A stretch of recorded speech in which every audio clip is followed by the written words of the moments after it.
সকল ধরনের ব্যাংকিং সুবিধা নিয়ে বৃহত্তর নতুন পরিসরে গ্রাহকদের সবচেয়ে আধুনিক এবং সর্বোত্তম সেবা প্রদানের উদ্দেশ্যে দি প্রিমিয়ার ব্যাংক পিএলসির কুমিল্লা ক্যান্টনমেন্ট শাখা নতুন ঠিকানায় উদ্বোধন করা হয়েছে। পুরোটা থাকছে রিপোর্টে। বৃহত্তর নতুন পরিসরে গ্রাহকদের সবচেয়ে আধুনিক এবং সর্বোত্তম সেবা প্রদানের উদ্দেশ্যে দি প্রিমিয়ার ব্যাংক পিএলসির স্থানান্তরিত কুমিল্লা ক্যান্টনমেন্ট শাখা উদ্বোধন করা হয়েছে।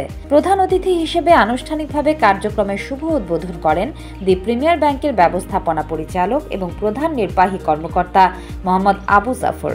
বিশেষ অতিথি হিসেবে উপস্থিত ছিলেন ব্যাংকের অতিরিক্ত ব্যবস্থাপনা পরিচালক শামসুদ্দিন চৌধুরী, এসইভিপি এবং অপারেশনস বিভাগের প্রধান মোহাম্মদ নাকিবুল ইসলাম, এসইভিপি এবং মানব সম্পদ বিভাগের প্রধান মামুন মাহমুদ, ইভিপি এবং ব্র্যান্ড মার্কেটিং অ্যান্ড কমিউনিকেশনস বিভাগের প্রধান মোহাম্মদ তারেক উদ্দিন ও এভিপি এবং কুমিল্লা ক্যান্টনমেন্ট শাখার ব্যবস্থাপক মোহাম্মদ তারেকুর রহমান সহ অন্যান্য ঊর্ধ্বতন কর্মকর্তা, শাখা ব্যবস্থাপক, বিশিষ্ট ব্যবসায়ী ও স্থানীয় গণ্যমান্য অতিথিবর্গ উপস্থিত ছিলেন। উদ্বোধন হওয়া স্থানান্তরিত কুমিল্লা ক্যান্টনমেন্ট শাখায় কুমিল্লার কোতোয়ালি মডেল থানা গোমতী টাওয়ারের নিচতলায় পুরোদমে ব্যাংকিং সেবা চালু হয়েছে। বিদেশে করেসপন্ডিং ব্যাংক প্রায় 700-র মতো আমাদের করেসপন্ডিং ব্যাংক আছে, এজেন্ট ব্যাংক আছে প্রায় 45টার মতো। যদি গত বছর আমরা যে যে পারফরমেন্স যদি আপনারা বলি, গত বছর আমাদের ডিপোজিট ছিল প্রায় 35,000 কোটি টাকার মতো।